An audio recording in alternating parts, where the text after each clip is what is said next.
What is up, humans and mutants alike? My name is Kyle. We are going back through our old catalog and re uploading them onto YouTube in what we are calling Podcast of X Classics. So enjoy.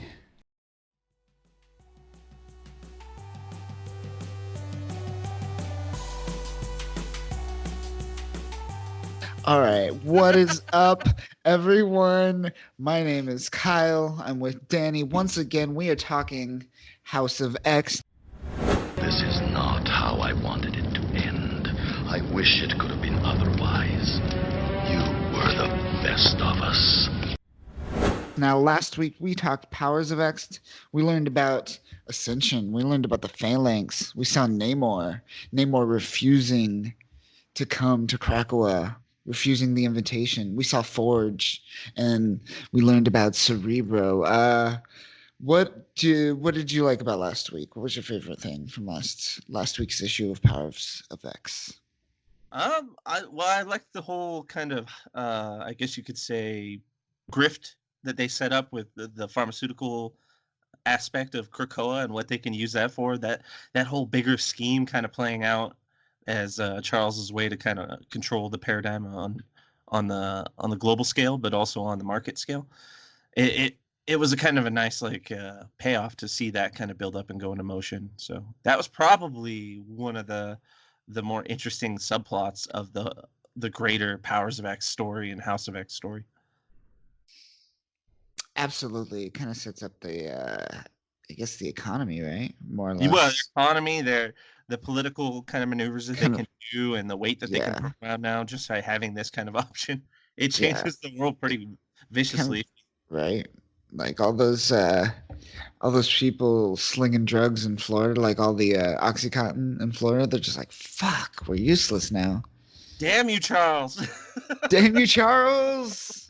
No, Charles, my drugs. My drugs. Yeah, it's crazy. He's definitely stepped up as the new pharmaceutical kingpin of the world in a weird way. That's kind of like his afterthought. He's not even really trying to be that. He's just trying to work a greater plan to move the mutant population forward and his own ideals. This is just like one arm of that, and it's interesting to see that play out. Like I said, it had kind of a Breaking Bad feel, and I always liked that. Good. Yeah, I enjoyed it.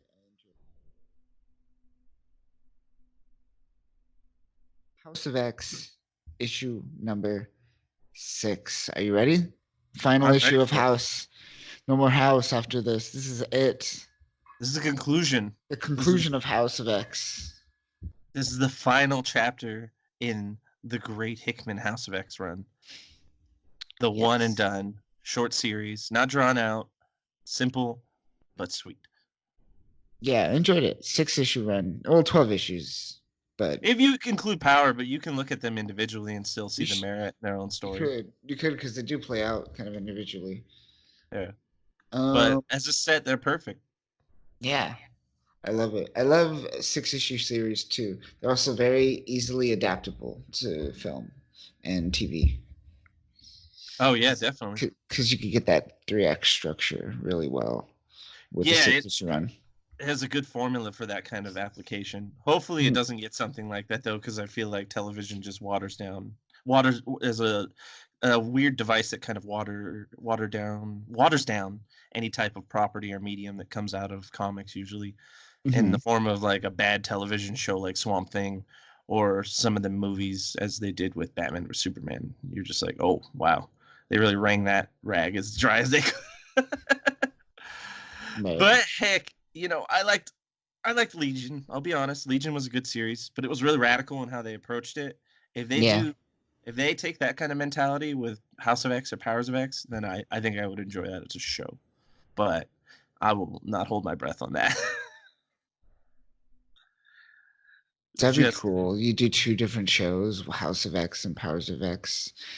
Have it be released the same day each week. It rotate between weeks. Yeah, that would be just really kind of awesome. like the series. And people are like, you watching Powers of X? And you're like, you gotta watch House of X with it. And then just get people to watch 2 things. So some more synergy as well. Oh, that's Gotta get they're all that synergy, man. You gotta get the synergy.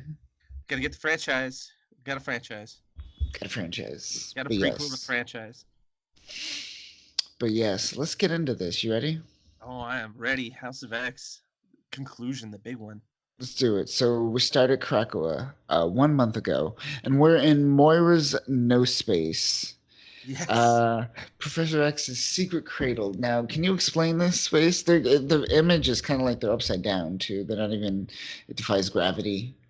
Well, they did say it was kind of like a tumor within Krakoa, so it Right. has a very bulbous, tumorous like kind of shape to it, Hmm. but its weird fundamentals or I should say scientific like laws of physics and fundamentals in that realm are kind of askew in a way where it's thrown off as what's up, what's down, where are they, what is really the space that they're inhabiting.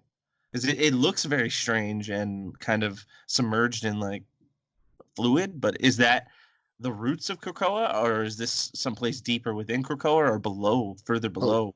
I imagine somewhere below Krakoa, right? Underneath the water somewhere, at the core. Maybe you Yeah, could go in the center underneath somehow, because perhaps. Krakoa is kind of an enigma as like I guess you could say from an anatomy standpoint. Like the anatomy of Krakoa is very weird. It's ever changing. It's an island. There's more to that concept in itself, but inside Krakoa, does it have any type of like organs or structures that work off of that? Is there like large masses of water inside Krakoa itself? Like this could be a hidden like lake inside the depths of Krakoa as an island, and Yeah, that's they could be hiding out in. So it's a really unique concept in itself. Just the using the anatomy of Krakoa to your advantage. yeah, and a pretty badass image. Yeah, and hands down the best secret lair in all the X-Men runs. The Krakoan tumor. I mean, wow, no one will expect Yeah, to look there. right. And we're with Xavier, Magneto, and Moira, and Xavier's talking, or Magneto's talking to Xavier. He's just like, "There's no turning back." They're all speaking in hyperbole. Um, he almost whips out the chessboard again. Moira has to speed things up. He's like, come on, guys, you gotta stop doing this. You gotta stop doing this. I know you guys want to whip out the chessboard every time you guys speak in hyperbole and talk about the grandeur of the greater good, but let's move things along. So, um, they what? they put it to rest. They really do. Yeah, You have this nice little moment with Magneto where he's just like, all right, from this day forward, let it be new. Let it all be different. Let the past not matter as important as the future that we are crafting matters. And you see this change. You can even also see it in Charles. Like Charles's confidence is really measured by how they animated him in these panels. Like just hit, you see him stirring from the back. You see the yeah, hand on a reach slight out to smile. Magneto, the slight smile, the confidence in it, like him putting the helmet on and being ready and like, okay, Cerebro, let's do this. That implies like they are dedicated, but also motivated to be a part of their new philosophical stance and their new spectrum of ideals that they put out. And I like to see that, like not only in the story but in the actual animation too, in the Yeah, actual artwork. the artwork. Yeah, it's beautiful. You could see the camaraderie in a way that I don't think it's ever been seen before. Sure, they teamed up together, worked together, but it seems like there's been a bond that hasn't been there because it seems like Moira crafted this world where they have worked together. Yeah, and you could And see her admiring it in the background. She's just standing there watching, like, yeah, I did this. yeah, Demi. Good, good. That's great. But yeah, so Xavier puts on Cerebro, and this is the moment of truth, and he speaks out to the world, and he gives a pretty amazing speech, and he's talking to everyone, right? Yeah, Everyone. We assume literally everyone on Earth. I had a moment of thinking about that where I was like, did he like voice it to people who were like driving or like doing construction work? Like, wouldn't that frighten you if someone just started Oh talking in your shit! head? You Like, I don't know. accidentally like take a wrecking ball or a crane and just smash into a building. Yeah, and they kind of imply that the X Men as a mythos within the Marvel universe is pretty well known at this point, especially Charles Xavier.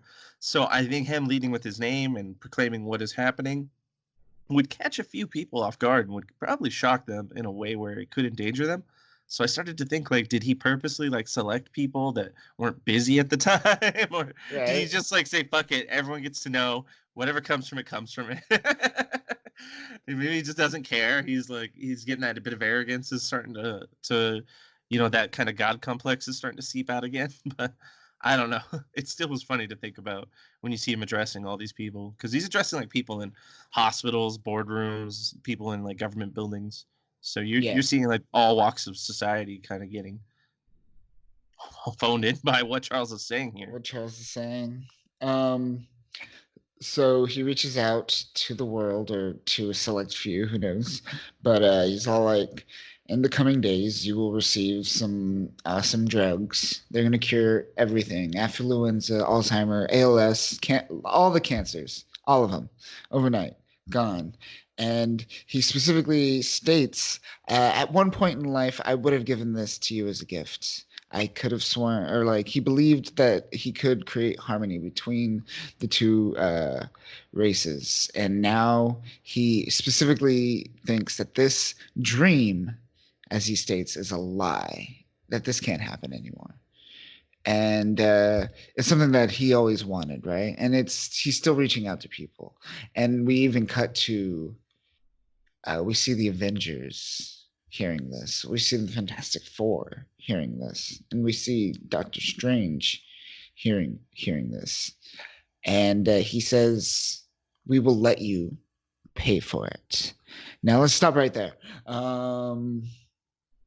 Charles is definitely this is definitely in the like in lieu of what we've seen from this type of Charles, right?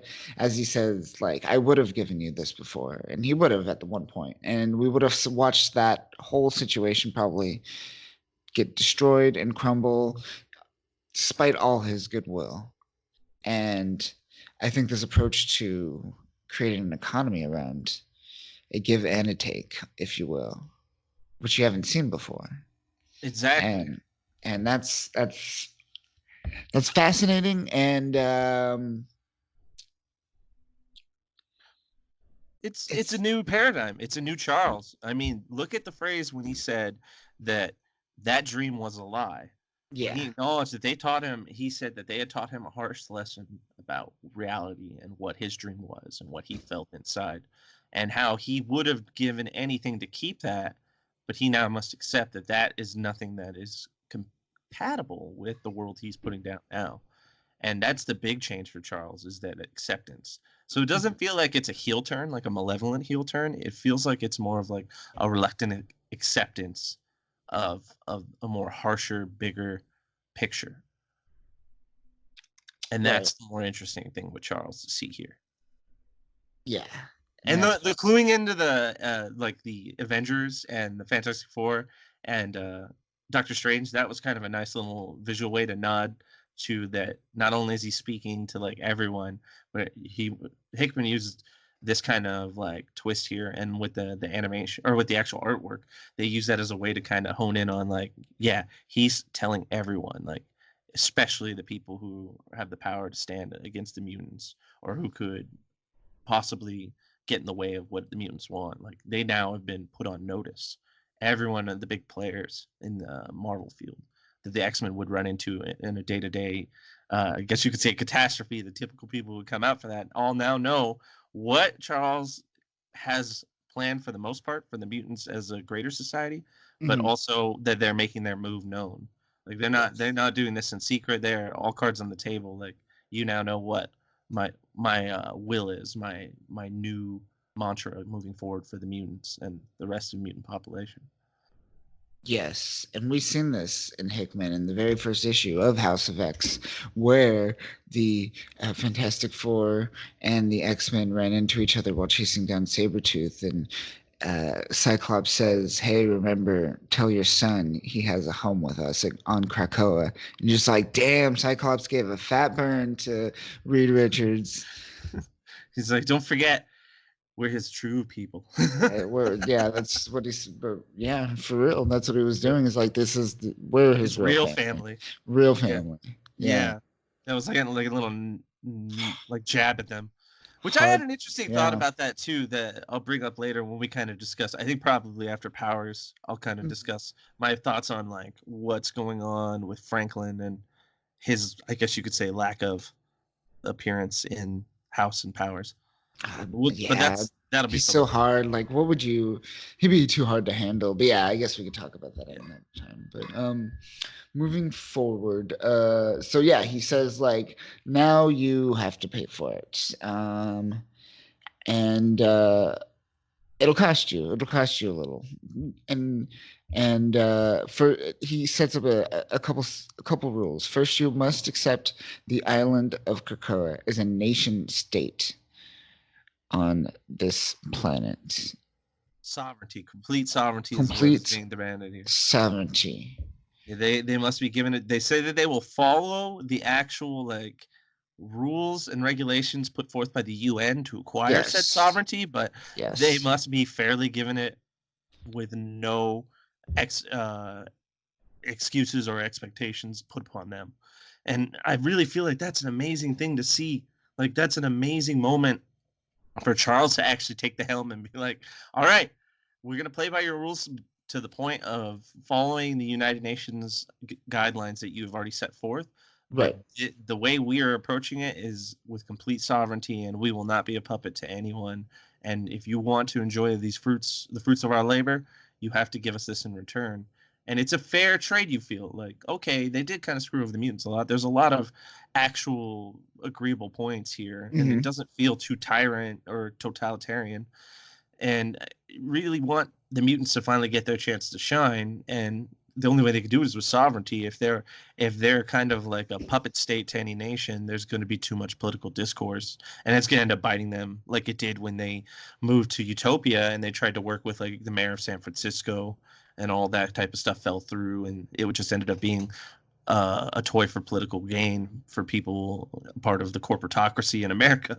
So the mutants just were the offshoot or the fallout from that.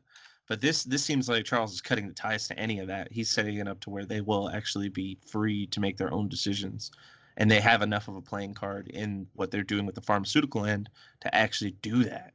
And that's Yeah. really interesting. That is amazing. That they can't just be like Magneto where they're like all talk and they're like, we're just gonna be a nation.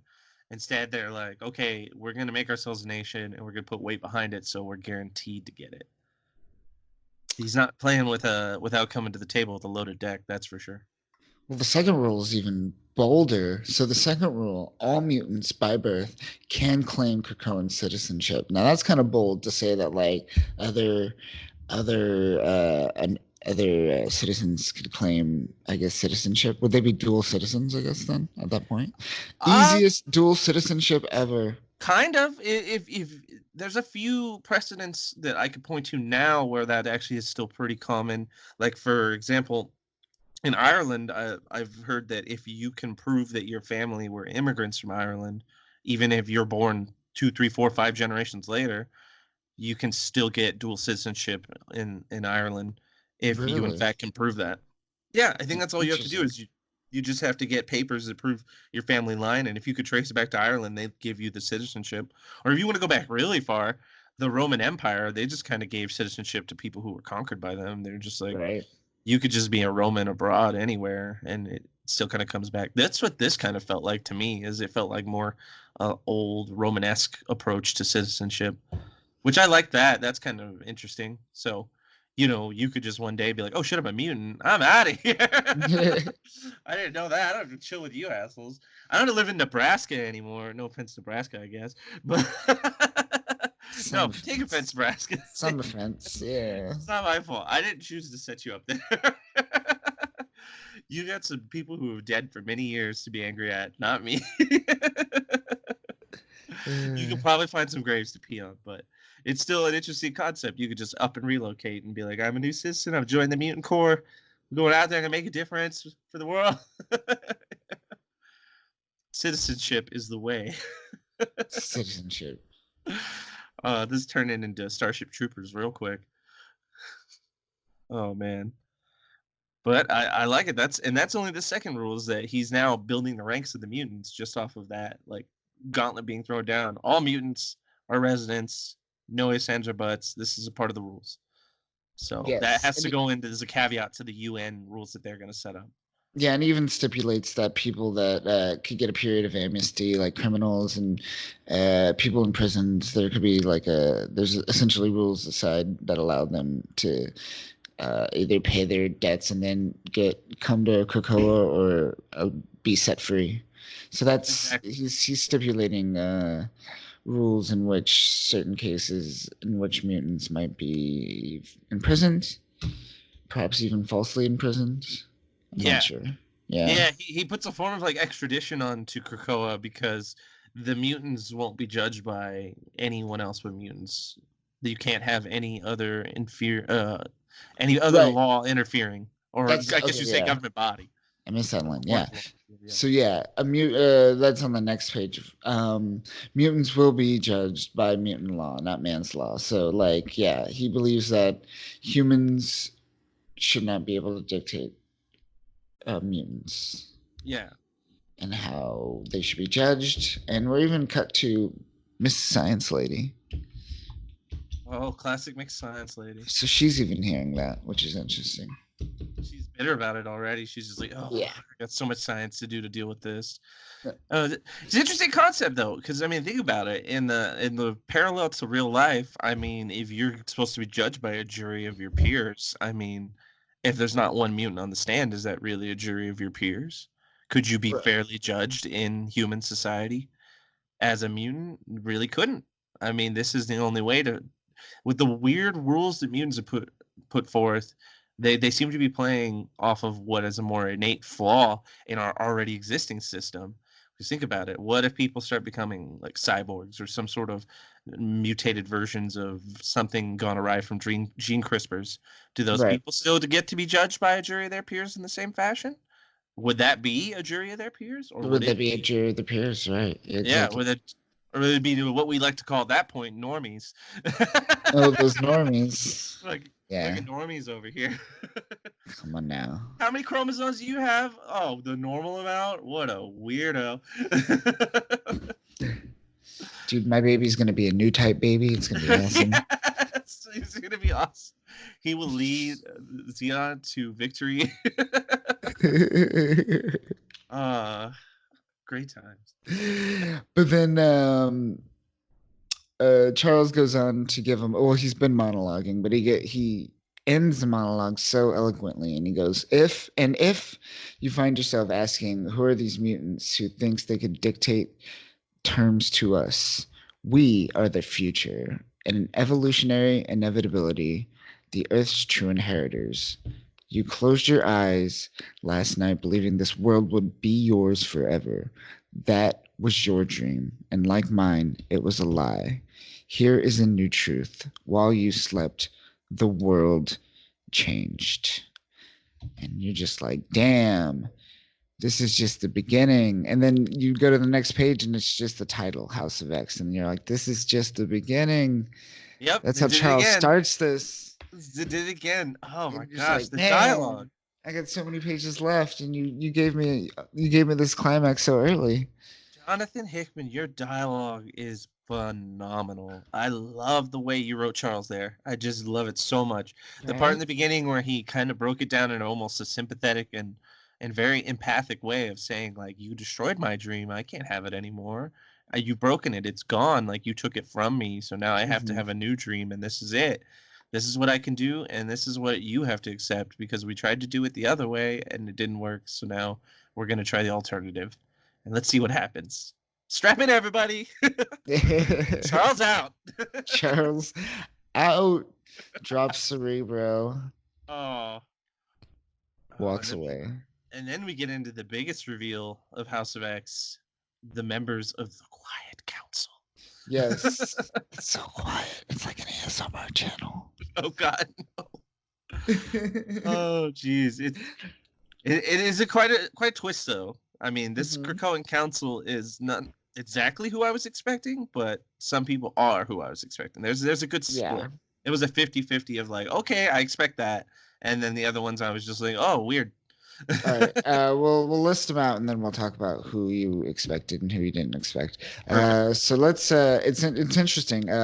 He doesn't even visually show us in comic form. This is just Hickman's charts. He just gives you the chart. Here's the list right here. It's like you were waiting for your 5 minutes at the comedy store. You saw that list, and you're like, oh wow, I got picked this time. Yeah. That's just. I just related the Council of Krakoa to your first 5 minutes on stage. But yeah, that's where we're at. So we start with Autumn, and let's go. Autumn number one is Professor X, of course. Number two is Magneto, and number three is Apocalypse. Now, Not Moira, Apocalypse, which I thought for not sure. Moira. Yeah, When I first read it, I thought for sure it was going to be Moira. I was like, that would make sense. But then I'm like, oh, they're playing Moira kind of secretive. She's in her no place, or her no place, as I like to call her no place. it, in her Yeah, pod. but she knows, right? She Yeah. knows. She's still making moves. Yeah. Still the one in charge, I assume. Essentially, well, it feels like the greater secretive part of if the Illuminati-esque part of the Quiet Council is Charles, Magneto, and Moira. Like this Yeah. council is more, I feel, of front as you go on. Just even in this point right here and what they're doing, it still feels like look at those members, and then they break down a little bit more why people like Sinister. Well, they already went to Sinister, but Mystique and like Exodus and other people why they're in it, and it almost feels like this council is more I guess you could say a ceremonial thing and less of a actual Yeah, it's a facade for sure. idea-driven council. Yeah. Yeah. But So yeah, why don't you say the Winter Council? all right, we'll dive into the winter one, which is they got Mr. Sinister, Exodus, and Mystique, which Mm-hmm. is interesting because Mystique, but all right. Mystique, yeah. I miss it's every time I see Mystique, I'm just like, why? And then you want to take the spring one? So Spring is Sebastian Shaw, the Black King, Emma Frost, the White Queen, and then the Red King, seat number 9, is still redacted. We do not know who the Red King is yet. We've put in 2 requests for the Freedom of Information Act, but we've been denied each time. Every single time we cannot get those. We keep getting the same ones redacted every time. Not enough clearance, man. Not enough clearance. And then in summer, you got Storm, Jean, and Nightcrawler. Your very traditional who's who of giant size X-Men. It's a very classic council seat. Classic council seat. They're gonna probably be like the order, represent order in the system. No, like Nightcrawler normally would be like the moral compass in pretty much everything he's in, which you'll see actually a little bit when they kind of do some discussion later on. Yes, and then we also have Krakoa, which is like a quiet seat council, which is just Cypher and Krakoa. Yeah, they're not. They didn't work into the weird, freaking. I guess you could say season theme that they went with. Yeah, I like it, but the whole like the fact that there's still Doug and Krakoa on the side in their own part, it makes it the whole like interesting concept of the 4 seasons less interesting because then they're like, and then the 5th season that isn't a season but it's here anyways. We didn't plan for this. Doug's just happy to be here. He's like, I'm on the fucking Quiet Council. Like, how did this happen? right. It's such a bizarre thing, but I mean, but what are your thoughts on like the actual members of the council proper so far, minus that redacted one? This all just seems to be keeping these players in order, more or less, like just to keep them satisfied, happy, not killing one another. I feel like everyone, it's just like a house of cards. Well, go ahead. Well, I was gonna say, well, that seems like that could be like the underlying issue here that may present itself later on. But one thing I noticed is that there's like kind of a level of order to some of the choices. First off, with Autumn, Professor Magneto and Apocalypse seem like they fit because those are the 3 specific lives that Moira kind of focused on as being like her attempts at trying to fall through with one of their philosophies and now this is the interweaving of those three ideals coming together in one like council section. And then Winter is more of them pandering to their, I feel like they're more prominent rogues gallery. Like Mr. Sinister, Exodus, and Mystique have been at like odd ends with the X-Men on their own, and without having to use like really very many other people, just them as themselves. So I feel like Winter, Sure. especially since it's cold, I guess I might be reading into it too much, but they're dealing with the more colder parts of the X-Men mythos, the more harder to deal with ones. And now Spring is straight up the Hellfire Club. Like The that's Hellfire just Club. And yeah, it's that's funny that was the seats that were bought and paid yeah, off, kind of. yeah. Pretty much they bought into it, but I mean that they're just the, you could call it Spring or you could call it accounting. That's all it is. It's the financial wing of the council. Like that's really what Spring is. Is that's where the money comes Where from. that money at? Where that I money at? feel like they could have just skipped all these people and had Warren, and that would have been fine. But whatever. Or did they finally run like Warren bankrupt? Is like Warren. Oh is yeah, yeah. Angel like, was Warren Yeah. Worthington no longer the money man at the X-Men mythos? Guess But I not. don't. And then you have the Summers Council, and it's none of the Summers. None of the Summers. Isn't Missed that great? opportunity. Missed opportunity. You could have had all three Summers Wouldn't that be brothers. great? You could have Get the had Summers in there. Alex. You could have had Scott, and you could have had Gabriel. It would have been great. Oh man, missed opportunity. Whatever. You still got classic, giant size X-Men, so that's great. Yeah. And then rounding it off with the weird buddy cop movie that is Cypher and Krakoa. Stefan and Krakoa just hanging out together. Yeah. And then we learn at the bottom about the great captains, which is pretty straightforward, just captains of Krakoa. They assume responsibility in the defending states. It consists of Cyclops, Gorgon, Bishop, and Magic. And we see this played out with Cyclops and Bishop a little bit in issue #1 of X-Men. Magic, we haven't seen, right? And Gorgon, Nothing with Gorgon, just some like side stuff from him, and like the background and him like they had like a nice little nod later on with him and Wolverine, and I haven't. Oh yeah. Yeah. Okay. Yeah, because he's got that. He's kind of been like kind of that sullen background. Like they're animating him less like his sunglass wearing Yakuza design and more of his like Kensei, the blind swordsman kind of artwork or art style. Like he's like a pastiche to that almost. And it's really nice to see him drawn like that too, because it really kind of highlights his hidden presence, like his dominating, like he looks threatening, but he's calm and quiet and collective about it. And Gorgon can throw down, so seeing him on this list with like Cyclops, Bishop, and Magic, I'm fine with that. I don't think he's out of place there because he's very well trained to combat in just all physical forms, but he can turn you to stone by just looking at you. Yeah, Like I I mean, forgot like about that. it's pretty OP, and he has like a light form of like telepathy and empathy, so he can kind of read minds and read emotions and things like that. A couple little nods of like, I guess, mysticism is baked into his power set. He picked up some stuff working through like Hydra and the Hand and other people in those kind of, or in other organizations like that. And he's definitely on par with Wolverine in many ways. Like that's why was it, I believe it was Mark Miller and John Romita Jr. created him back in like the early 2000s to be like the big new bad for Wolverine, and it was a great story arc. So having him here as a general is really cool. And well, Bishop and Cyclops have proven themselves, and Magic is just OP. So of course they're like, well, he's Magic.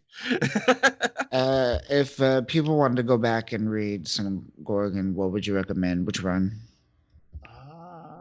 Gosh, that's To start off, maybe, or maybe, yeah, let's maybe a starting point. Go back to that Mark Millar run with John I would Romita say go Jr. back. I would go back to like there's like I think he's first introduced into New Avengers Volume 2. So I think you would start New Avengers Volume 2, and from there I think you would just go through the Wolverine arcs at that time, because he was the big Wolverine character for, oh gosh, or the Wolverine villain for like 7 issues. Then he like kind of dipped out for a bit and then came back in. So I would say go around like the 2004 eras, like Avengers arcs, and then read the Wolverine arcs from that time, and you'll get all you need from him. Like if you want to see him like actually being implemented. Because after all that stuff, like Mhm. later on in like the 2000s and then the early teens, he pretty much drops out, and you're not going to get anything Yeah. involved with Logan. But yeah, there's plenty of collected like Wolverine issues around the 2004 that you just would get all Gorgon if you start reading around that time. So pretty much the year-long arc was involving him. I don't remember what it was collected as. It was probably just a volume of Wolverine from that time. Because I know that he was in the Avengers volume at that time, Volume 2, but Right. there's Volume 2s for decades. So Sure. going in 2004, you look up Volume 2, you'll be fine. And having him here in like the greater plot of the story is going to be interesting because I mean he had some beef with Wolverine for a while. They hated each other pretty uh, avidly, so seeing them mend that is going to be an interesting development.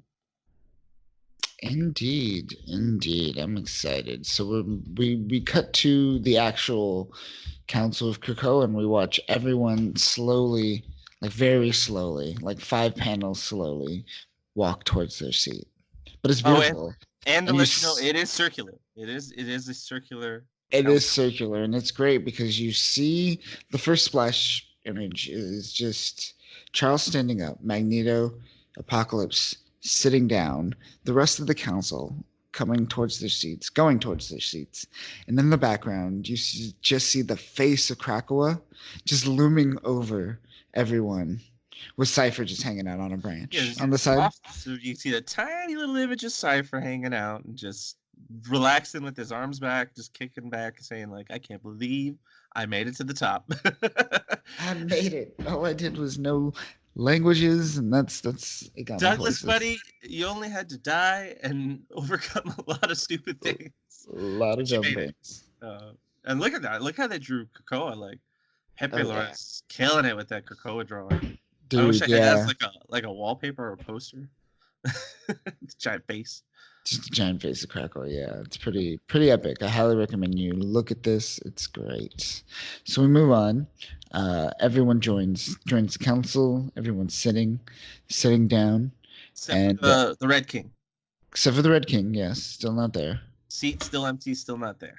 Yes, and essentially everyone's there, friends, family, as he says. And then he talks to Douglas, and Douglas is all like, "All right, release him."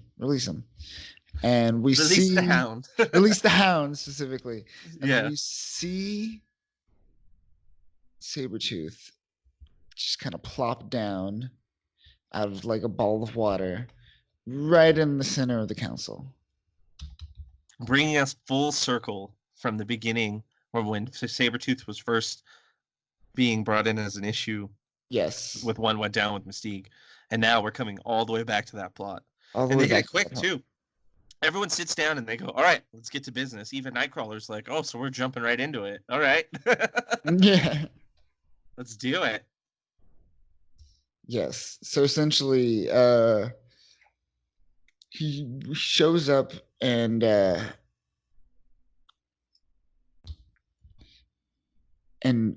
and everyone's talking about what do we do with him? What do we do with him? And they're all like, well, we need to like establish more rules before we pass judgment on this guy, more or less, because they're trying to figure out every question leads to another question, more or less. Because they're all like, what are our founding rules and established laws at this council? And what do you think about this moment? They're just kind of like going back and forth, and we learn about like what laws they create as they go on in the conversation. But you What do have you, a really interesting dialogue between all the talking heads here, like all the different perspectives and the unique points of views and histories that are baked into these characters are kind of put on the table. Except for yes, Sinister, who still feels like he's a really weird version of himself. yeah, he's out there. He's out there being a weird, awkward, semi-funny, nod to the camera. He's going to be secretly Deadpool the Sinister. whole time. Yes. Or you know what it kind of reminds me of? He reminds me of Morph from the X-Men animated series. From the animated series, just Yes, like making, that cracking would- jokes. I wanted a great twist to be that at one point it turns out Mystique was Morph the whole time and Professor Xavier was Mystique. That was the twist. Like through this whole run of Hickman, it's just been the Mystique the whole dumbest time. twist. But the Uh, greatest way to introduce Morph as like he had been faking his prestige. yeah. But you get some good point of views here, and I like how like Magneto kind of leads it in, where he's like, "All right, this is a new era. Like we got to throw away the old ideals." And Charles is like, "Yeah, we have to revitalize what it means to be a mutant and the concepts of how we carry ourselves." And the flavor added from, I guess you could say, weird, sinister, is more comical and less meant to be provocative or actually like concrete. But then you get people like Exodus and Apocalypse who are actually putting down some real actual philosophical like stances, saying like we do have to deal with this.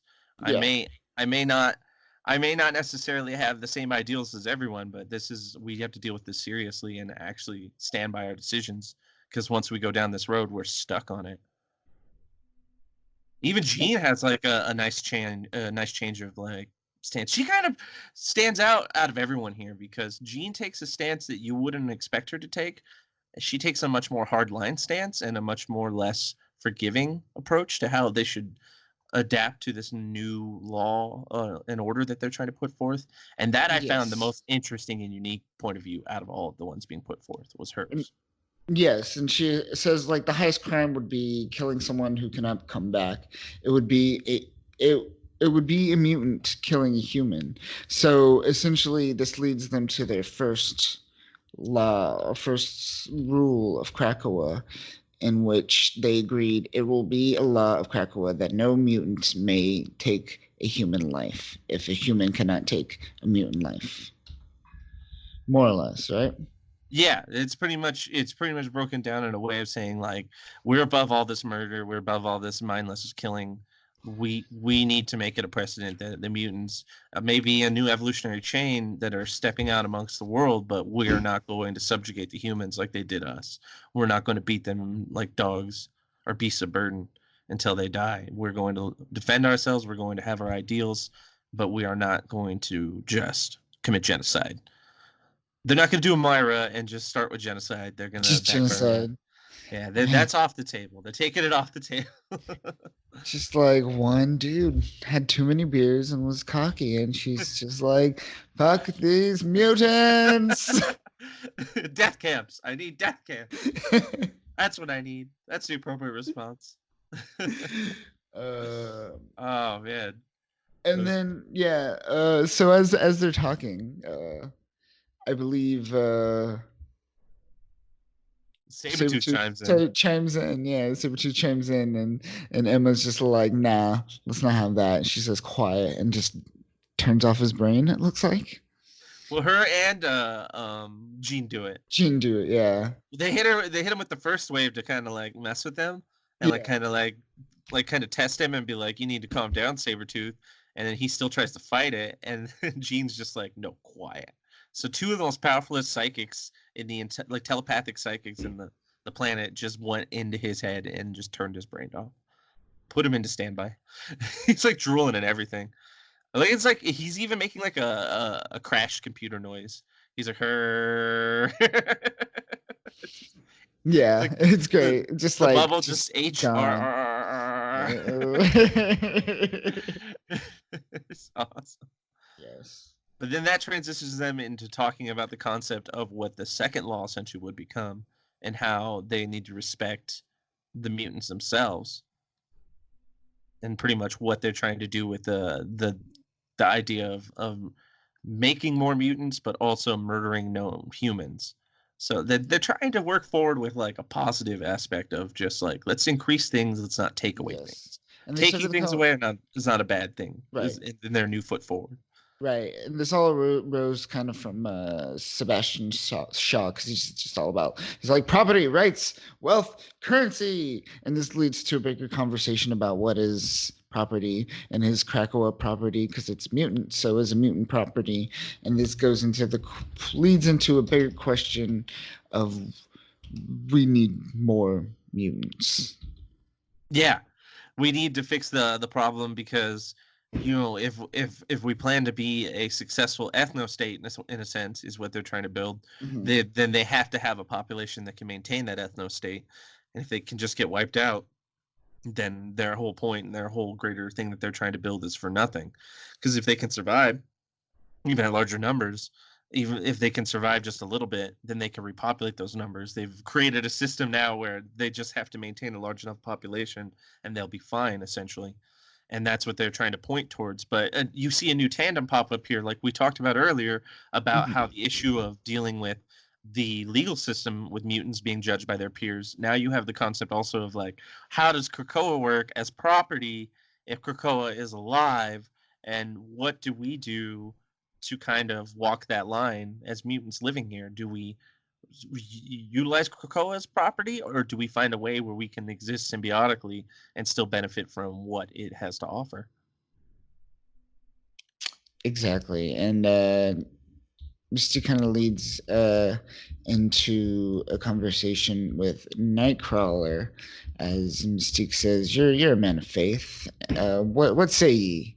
What say ye?" And then he gives a quote. Shout out to Jesus, and he says, "Isn't it obvious, Raven? We need to make more mutants." And Yep, Charles agrees. yep, because that kind of consolidates the second law is that we need to make more mutants because he essentially throws in this weird like biblical quote to kind of justify it and like kind of Wait, hold on. So the quote is, "And God said unto them, Be fruitful and multiply and replenish the earth and subdue it." Well, yeah, okay, yeah.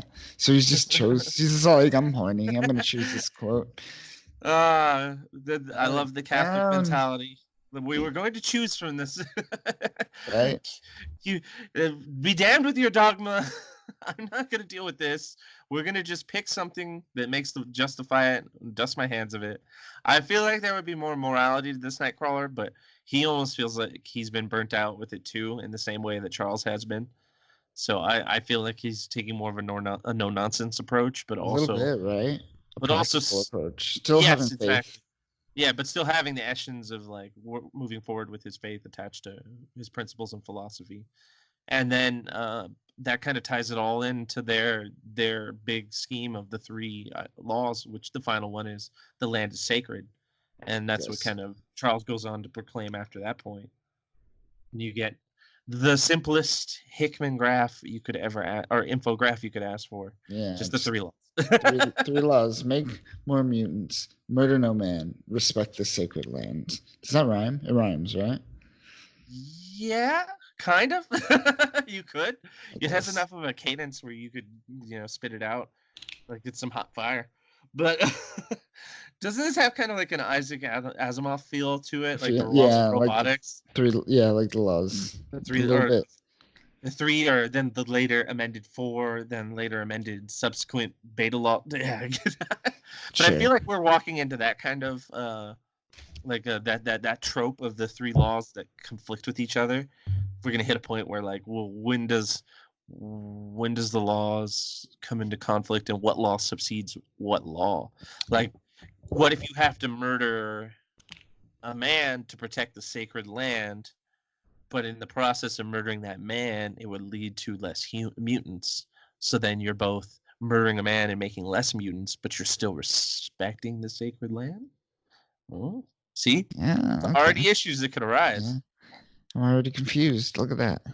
I don't know if he meant to do it as like a nice like throwback to Asimov and like his laws of robotics. Like I don't know if that's what this is supposed to be, like a tongue-in-cheek way of going like, here's our Could like be. easily flawed laws that can be messed up, but uh, maybe like the council itself, this is another one of those things that's more ceremonial. Like this is more of a just going through the motions kind of thing. Like these laws Yeah. are because obviously they're gonna murder people.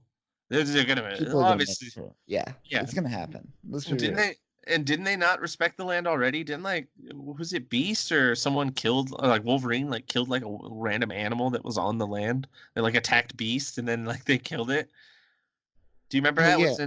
It was in one of the newer chapter or the newer issues that came out. Was It that New was, Mutants? That wasn't New Mutants. I think it was like in the it might have been in Dawn issue number one, X-Men issue number one. I think there was like Beast got attacked by something on Krakoa, and it was just like, wait, isn't Krakoa supposed to be this paradise for mutants? And then someone makes like a comment where they're like, oh well, Krakoa is also evolving and doing its own thing, so what are you gonna do? And I'm like, but they just killed that thing. That's not it's respecting the sacred land. They killed He the just Krakoan mutant monster. makes no sense. We'll find out. We'll Yeah, see how much they fudge and twist that. yeah. Like I feel these laws feel more ceremonial than practical, Yeah. symbolic, But if you so now that they have the laws, they're like, okay, now we could judge this man. will. Yes, let's do the judging. Let's Oh do the yes, judging. judge him in the most Hickman way you can judge someone. Right? Uh, And they all are like, do you agree? Everyone's all like, how do you judge this man? And everyone's all like, I say he guilty. And everyone's just all like, guilty, guilty. Everyone agrees, more or less. yeah. Well, geez, Emma's like, oh, absolutely. She's Oh all yeah, she's excited. into it. She's into She it. hates Uh, Sabertooth. Sebastian Shaw seems kind of apathetic. He's just like, yes, fine, whatever. He's like, I give it a meh. Yeah, Yeah, yeah. and you know Same with what? the Mystique too. Aurora was a little bloodthirsty too. She was like, this is long overdue. Long overdue. Like She's excited. her and Emma were just like, yeah. Yeah, and then he goes savage. He's like, I'm gonna remember you, remember your kids, remember your kids. I'm gonna destroy your bloodline. I'm That's gonna old school Sabertooth right rip, there. That's rip like, open your nutsack and yeah. drink the sperm just like the Indians. I'm I think gonna that's get what the they did. doc. We're gonna build a Mandalorian. I'm gonna go back in time. I'm gonna kill your family. And then I'm gonna go back in time even further, and I'm gonna kill their family's family. And I'm gonna spend the rest of my life traveling backwards throughout time, killing off your time until there's none of you left.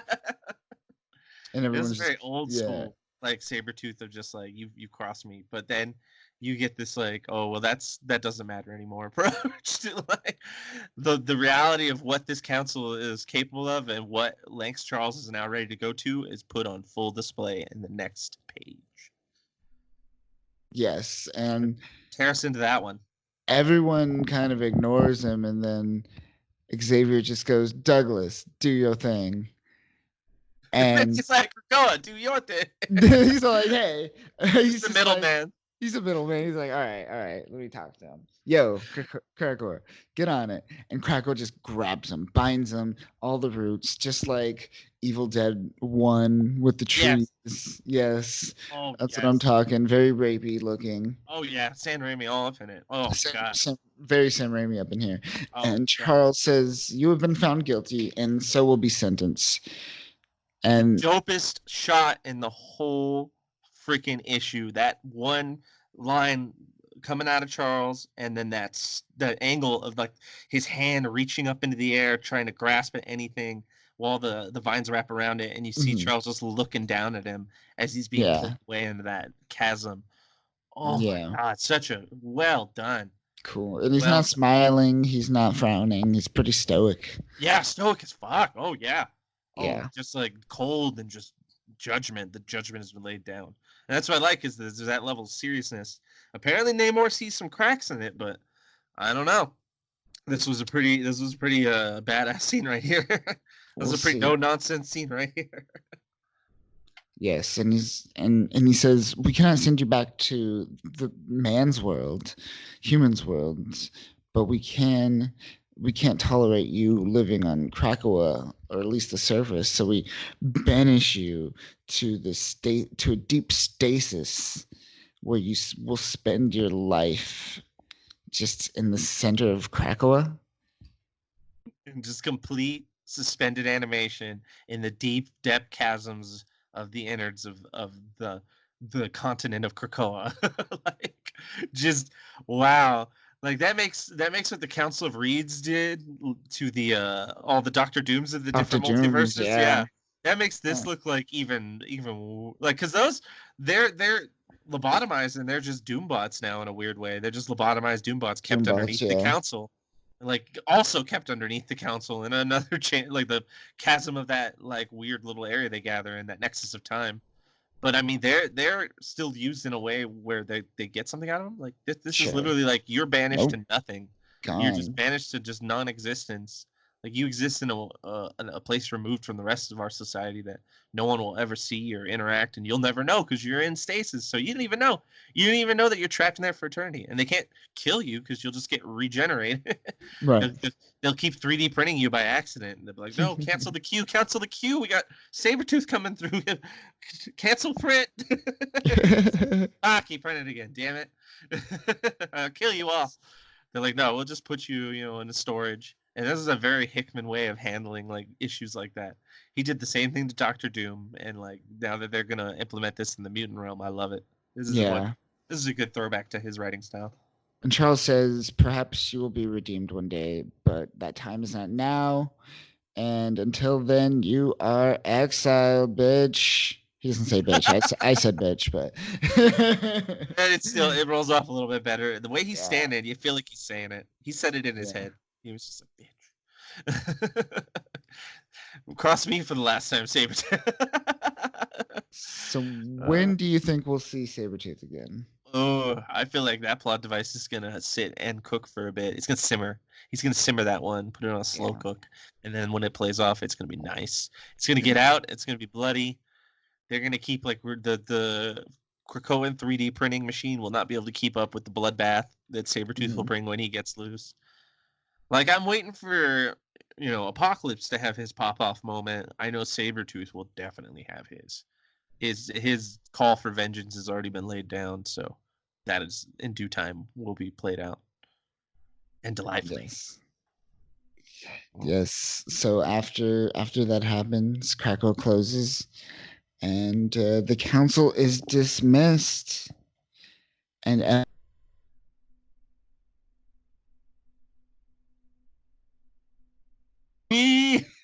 to the orgy, it did feel like that scene a little bit. Yeah, they're just ready to everyone's having a great time, all boozed up on Krakoan booze and all the crazy fireworks and psychedelics they could ever want. But yeah, in actuality, as they're leaving, they're ready for the party. But Charles is like, it's distasteful. I hope we never get used to this feeling, more or less. I hope we never grow cold from it. Specifically, is what he says. But he's never gonna try and redeem Sabertooth. No, he's like, yeah. He said that maybe part just to put on front. He's never gonna try and actually help Sabertooth out. Sabertooth. No one wants to help him. Still weird that Mystique is on the council. Now that I see them all leaving, it's like the people that I see leaving kind of have like this history behind it. But then there's Mystique, and it's like I know she's really good at like betraying people.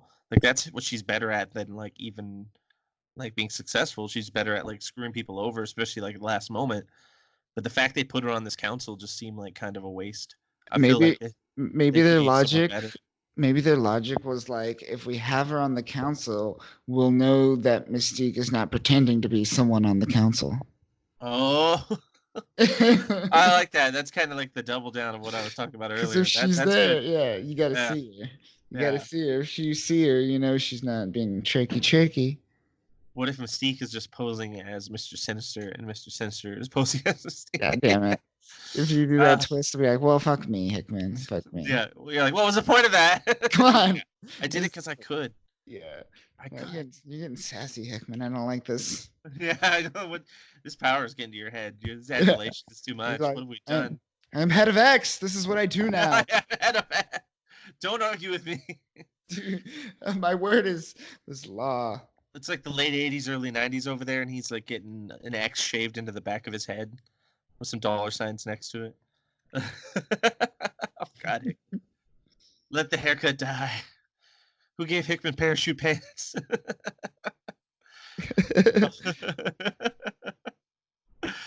Oh, man. And then we get some awesome panels of Dazzler. Dazzler doing her Dazzler thing. She's dazzling. She's dazzling hard up in here. And essentially, what we're seeing is the X-Men celebrating. They're having a good time. They just became a nation. They're free.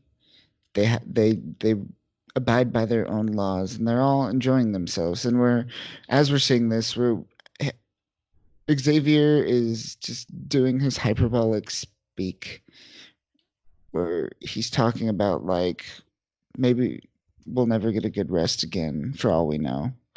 Uh, but we haven't slept in decades, and we may never sleep again. But perhaps our children will. And during this, we're just seeing everyone like having a good time. We're seeing who are we seeing? Who do we get to see do some awesome dancing? Well, you got actually some real cool like moments here, like actually like some bearing of the hatchet moments between a lot of people. Oh Well, yeah, well, first off, you get that iconic original X-Men group right there, all like uniquely in the forms that they eventually took on versus the forms they were when they first started in the Golden Age era. They're now like Beast, Iceman, and Archangel Archangel. established in their modern incarnations, and they're all having a blast drinking together. And then right next to that, you have this weird panel of Exodus, like telling Just telling telling like it like stories to tales to children. children. It's great. Oh my gosh! Gather Like, around, children, as I tell my tale of like as I did very horrible things in the past. yeah, during like the Crusades era in like France, let me tell you the story of Perry Banet, the weird crusader. Sacre bleu. He starts talking really French. Oh man, but I like that. I like that they're portraying him in such a way too, because he's always more of like a very like menacing antagonist. So it's nice to Mhm. see him just connecting with the children. And then you see a big moment here where it's like the bearing of the hatchet between Scott and Logan and Jean, Gene, the the weird weird love threesome, triangle. the love As triangle that as we all watch and feel awkward around. it seems like they're finally mending that. He hands out a beer to both of them, and Yeah, then this like is I was cool. So hinting this at is what we're earlier, talking about. Yeah, the transition of him making amends with Gorgon too. Gorgon, Yeah, yes, and that's cool. And just that's his outfit does look cool.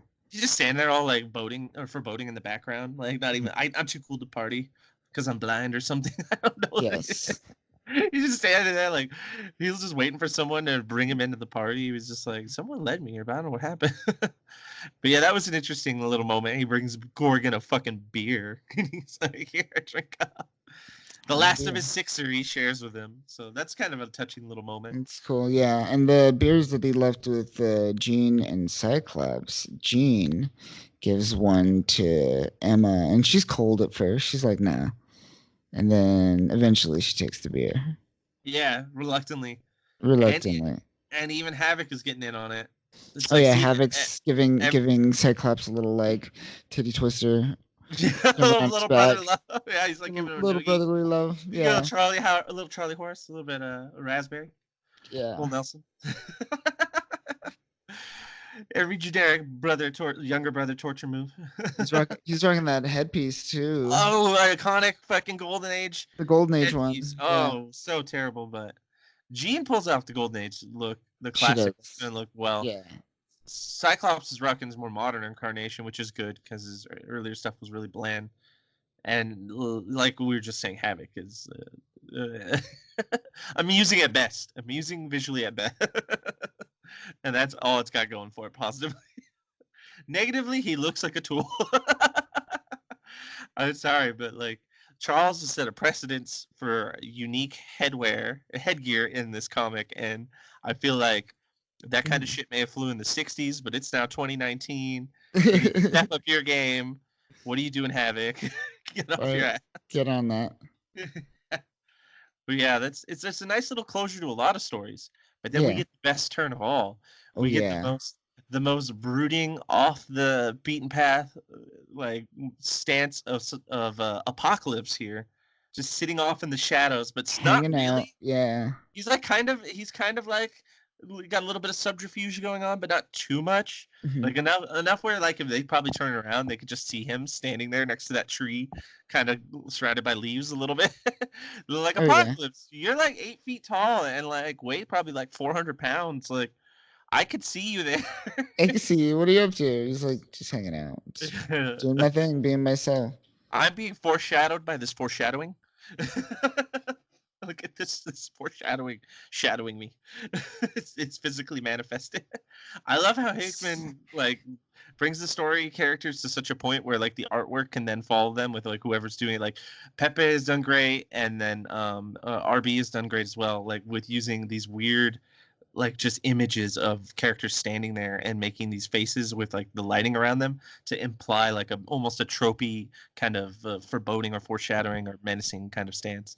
And I love it Yeah, because it's almost campy, but it's fun campy in a way where I'm like that seems kind of silly, but also I still liked it. It didn't feel like it ruined what they were trying to do.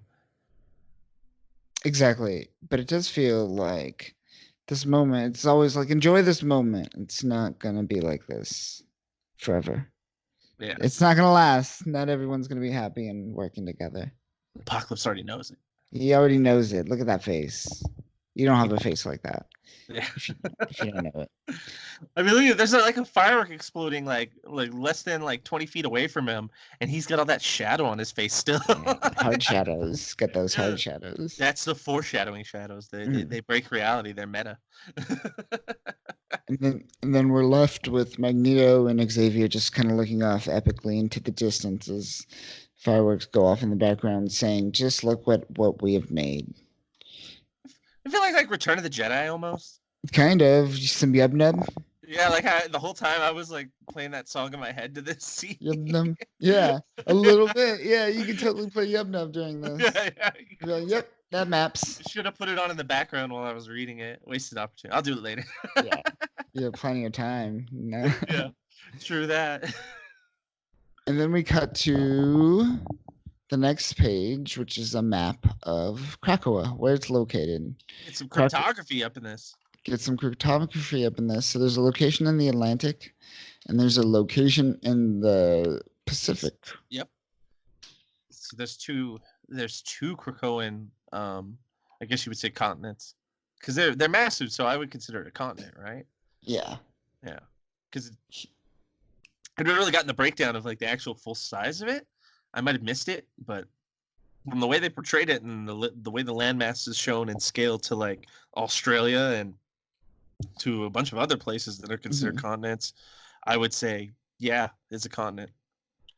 Probably one of our smallest continents, but definitely. Yeah. And should we stop all the locations of Krakoa that have been named so far? Yeah. I was to say I think they gave us the rundown last time of like the more big points, like the gates where you can travel, but this is like Krakoa proper broken down as like if it was a theme park. Yep, this is where you go. This is where It's a Small World is. Yeah. Yeah. So we got the first couple we touched on a little bit I think last week, which is House of X and House of M. Which was built by Brian Michael Bendis. Just note this. Yes. Built all on the house of Brian Michael Bendis. Oh gosh. And then they got the resurrection area, which is the Aber Magna, right? Aber Magna, yes. This is where everyone gets resurrected when you die. We've seen this two issues. Printer. Yes, the mutant printer. Number 4 is Arena. I don't know if we've seen this yet. I imagine it's just an arena. Maybe it's a coliseum. Yeah, they're like, "Are you not?" Yes. Charles just wanted an excuse to wear a toga, and he finally got it. Oh. Right. Number 5 is Academos Habitat. Which I'm not sure what that is. I'm not sure what that is at all. That's probably something that they're going to lean into later. This is probably more groundwork stuff. Because they haven't referenced in any of the newer issues either, so... Have they referenced any of these locations for the most part? Yeah, the Resurrection, the House of X, the Grove, I know that. The Cradle, yeah. I don't know what the Oracle is. The Reservoir, I don't know what that is. The Wild Hunt, yeah, no. Most of these they haven't. Yeah. The Red Keep, ooh. What is happening? How did George R. R. Martin get in this? Yeah. Someone's going to sue. Somebody's going to sue. George Martin's going to sue somebody. All right, but yeah, just the ones that you just named off: the Oracle, the Grove, the Cradle, the Reservoir, the Wild Hunt, Carousel, Bar Sinister. We know Bar Sinister. Hellfire Bay. Hellfire Bay is where Marauders boats come in, where Logan gets all his rum from. His rum and weird food. TV dinners. His TV dinners. Sweet, sweet TV dinners. He does. He gets jazzed about his rum and TV dinners. Well, you'll see that in Marauders. That's funny. And then where did I leave off on? Yeah, Hellfire Bay, Hellfire Bay, and then the Red Keep. Red Keep, Blackstone, the White Palace, and then Blank. 18 is blank. I imagine it's the Red King. The It's Red gonna be King would Red King probably be at related. the. Well, he'd probably be at Oh, the the Red Red Keep. Keep. Yeah. I think that's probably Moira's no place. Yeah. That would make sense. Yeah. Because then we get more transit. We get the Point and Danger Island. Damn, Danger Room upgraded. You don't know about the Point? That's where all the cool kids go to have a gas. It's great. It's keen. We roll up there and in my Woody and have a great time, man. We put the top down and we listen to that sweet, sweet, sweet jazz up at the Point. Oh man, I wonder, these locations are really intriguing. right? What's happening in these locations? What's going on? Yeah, I'm, I want to I'm know more about what really happens at the Point, and I want to know right. more about what happens at Blackstone. Where's everybody go to fuck? That's what I want to know. Where's Yeah, where's where's it this orgy happening? going down at? I want to make a note and correct that it wasn't Xavier, it was Magneto that said, "Just look at what we made," which is also the quote that ends this issue. Just look what we have made, Magneto, as we celebrate, looking out at our mutant kind. And that ends House of X issue number 6 and House of X, the series. What say you, Danny? How do you feel? How I feel very erect are happy. you? I'm quite turned on in both phallic nature and in my nips. So it's a full body arousal, and Sure. and I really enjoy it. But I still feel that my biggest problem with it all is The that council? they underloved Apocalypse. No, you know Oh. what my biggest problem really is, and it's right here at the end. It says, "Look at what we have made," and then they had like the little just like cryptography breakdown of how Krakoa is, and then they cut back to that same quote two Yeah. pages later. So remember the quote? Right, the quote that just happened. It's there. They do that a couple times because I think the first quote in the first issue was the one that Moira says to Charles, and then the issue Oh. ends, and then the quote is the thing that she just said. Oh, all right. So that's less hacky because it's more of like he set a precedence for it, but Yeah. almost still kind of a lazy way of It's a nodding it little out. lazy. Yeah. I feel like there were a handful of quotes, like especially what Charles was saying when he was first pretty much explaining to the world what was going on with the mutants, but also the quotes in the council chamber. Mhm. Those were great. Like they could have taken some stuff from like even what Nightcrawler was saying. That would have been kind of funny. Would have been a nice way to bring it full circle. Right. But yeah, Yeah. still, I mean, even just this issue alone, House of X as an entirety aside, this was a great issue. This had a lot of really interesting like plot twists and reveals, and a lot of stuff paid off. Action wise, there really wasn't any per se. I mean, No. there were some well animated scenes. The way that they were drawn, like they had a lot of action in its visual prowess. But overall, that didn't matter. It felt like the story reveal, the dialogue, and the portrayals of the different mentalities and philosophies of the council members amongst each other.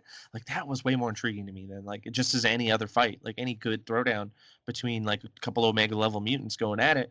Like that's one thing, but this like this weird, I guess, nuanced emotional stake being thrown down by each person. Like they're all putting their stake in the sand to say like, hey, we're in this as the council and these are our views, but we're not going to waver on any of that. Like everyone's stuck to pretty much their core ideals, and that's what really made it nice seeing them play off of each other in an organic way. Except for, like I said, Sinister's weird, but him aside, everyone else was spot on Mhm. for the most part. I mean, what Yeah. can you do? You've got like a lot of characters on here that have like like 40 years of comics behind them, if not more. Exactly. So I mean, sure, Nightcrawler was kind of strange too, but still, I believed it enough, and Which, what else are they gonna put? Who else are they gonna put in that council like to fill in like the gaps? Like Nightcrawler and Jean and Storm have like the best spectrum. I feel like Scott has his own role, so that's fine. And Wolverine's old, but you can't have Wolverine on a council. He's too much of a wild card. Too wild. He'll just kill someone. Yeah, he likes to. He's just like, you know what? Just you egg sucking gutter trash. You eggs. Yeah. He keeps calling me gutter trash. I don't know. It's weird. You know what they would have pulled out Sabertooth and Wolverine would have just tackled them and fought him as they're falling down into the abyss, like that scene with like Gandalf and the Balrog in like Return of the King at the end of Two Towers. Two Towers. Yeah. Oh man, that'd be great. They're just falling into the chasm of Krakoa, just battling each other. They just keep falling forever, so they would just keep battling. Yeah. And I feel like they're lacking with not putting Selene on there. I mean, she's like 17,000 years old. I mean, that kind of wisdom is kind of hard to come by, but she's also super evil. So the fact they bring her onto the island at all is questionable. But, you know, hey, you're going to bring Sinister and Mystique in. Selene would be an option, but yeah, I don't know. It wouldn't play as well, I feel, fan-wise. Yeah, I don't know. I mean, she is statistically speaking the oldest mutant and has like a wealth of history that they've never really even flushed out. I mean, they throw around that she's 17,000 years old, but you know about maybe 10% of that in the comic. So this would be kind of a cool way where they could have flushed her out more and she would have gotten more respect due to her level of impact on the overall mutant universe. I mean, shit, Douglas wouldn't even be alive. Well,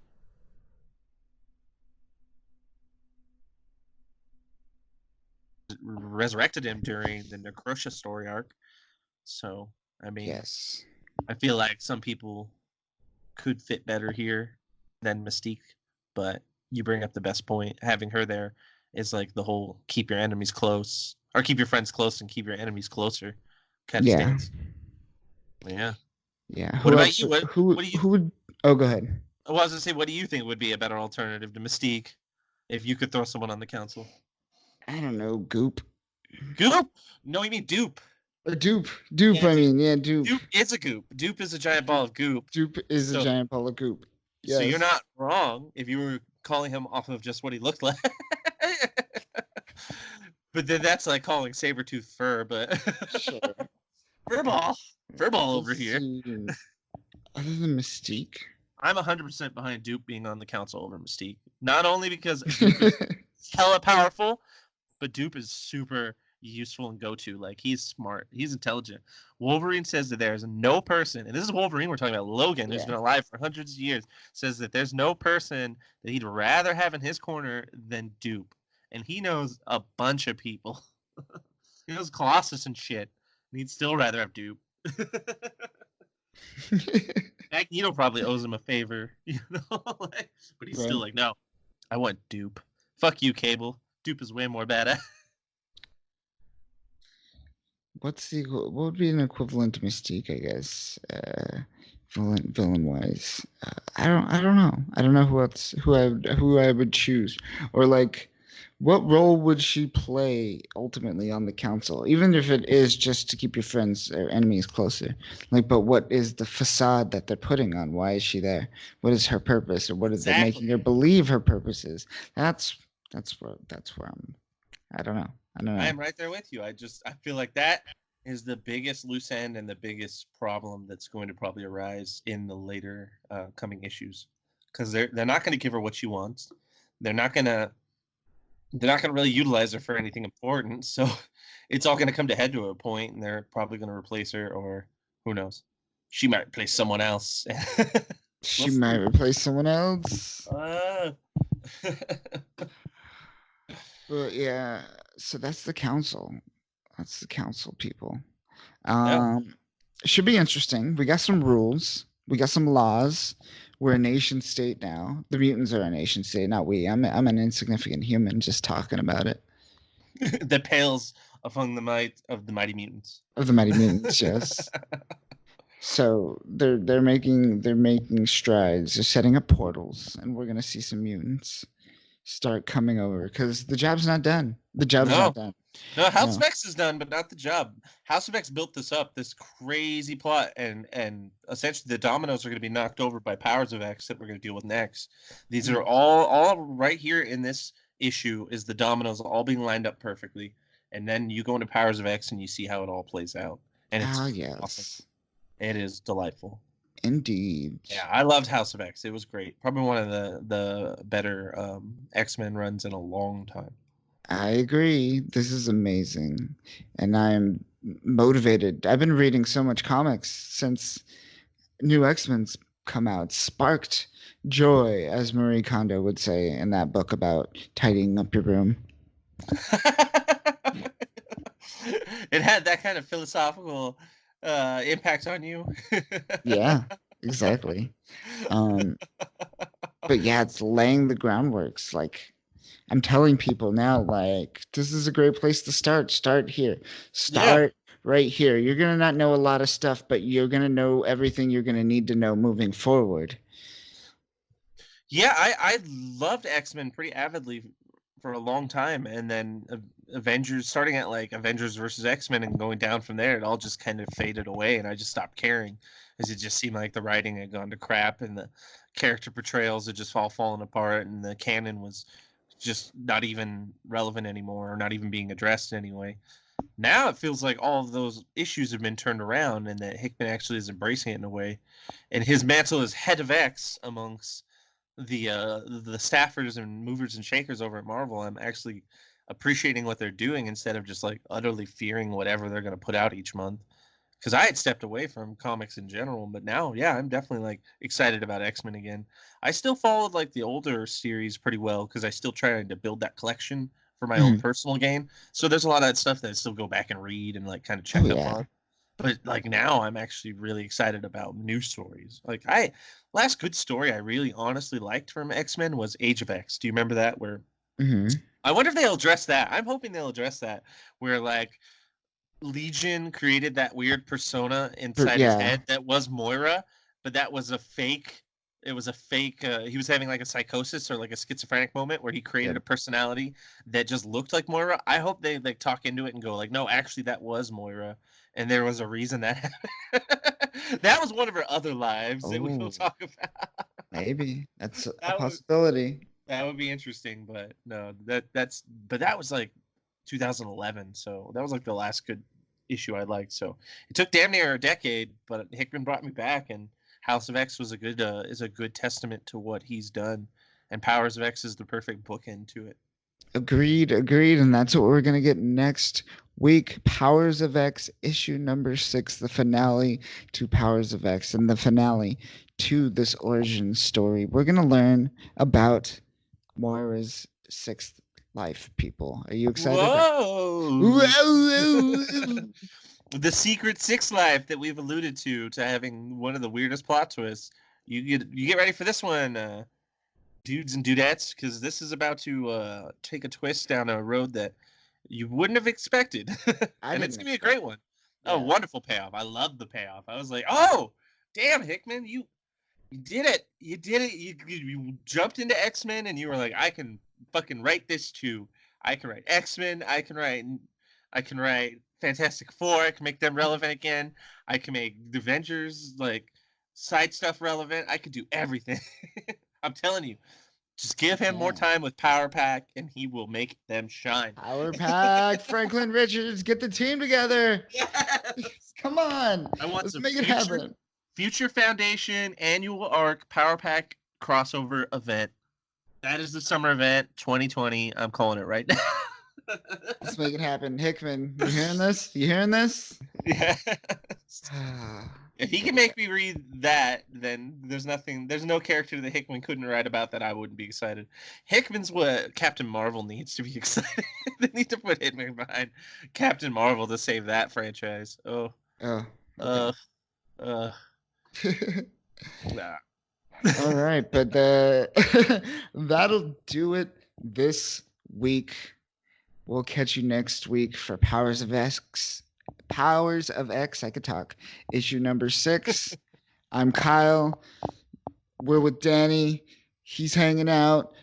We'll catch you next week. Remember, the robots are gonna kill you, bitch. Get out of here.